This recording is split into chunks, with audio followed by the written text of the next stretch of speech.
how are you guys capturing like not 12345@gmail.com? How do you guys capture actual leads? $24,000 question, isn't it? Because on partner-led growth, it's easier. Yeah.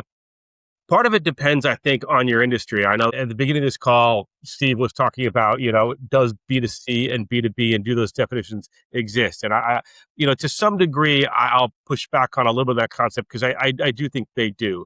Because if you're building a brand, if you've got B2C, inbound traffic can definitely drive your business. If you are more of a B2B company, if you are a complex product or so, unless you are completely well established in the market, inbound is not going to drive it. Now if you're SAP, hey, SAP gets inbound. If you're Oracle, hey, if you're Salesforce, hey, if you're HubSpot, hey, they get inbound.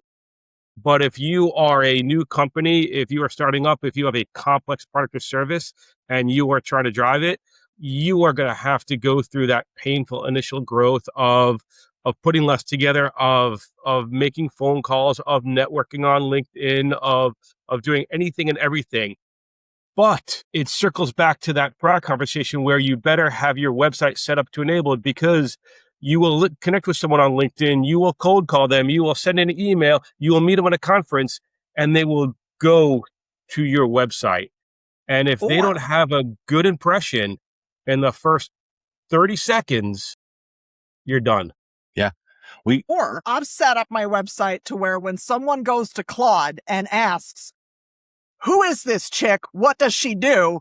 That it answers it correctly, because I'm not optimizing for being found by AI. I'm being optimized for the person I already came across somewhere and like answering their questions and summarizing it. Because I don't think AI discoverability works very well for really small brands.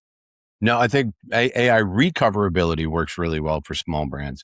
And Glenn mentioned something too. We're talking to a prospect now who has a really cool technology in the bioengineering space and doing some really cool stuff, but they're up against the likes of ADM and Cargill. And they've got this little bitty niche. And the funny thing is that where ADM and Cargill are these really broad companies that do a whole bunch of, where they're just like this weird little corner of the world. So there's a little bit of a challenger aspect to that, because your slice of the business is something that they probably, I'll call it, ignore, because they're focusing on the bigger picture of their website, and they have AI teams that are as confused as the rest of us.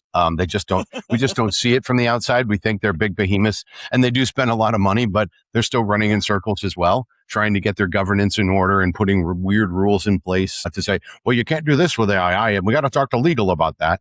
So it's really interesting. Than they admit. But chipping away at that from a visibility perspective can get you places if you're putting out the right content or challenger content and getting into those conversations.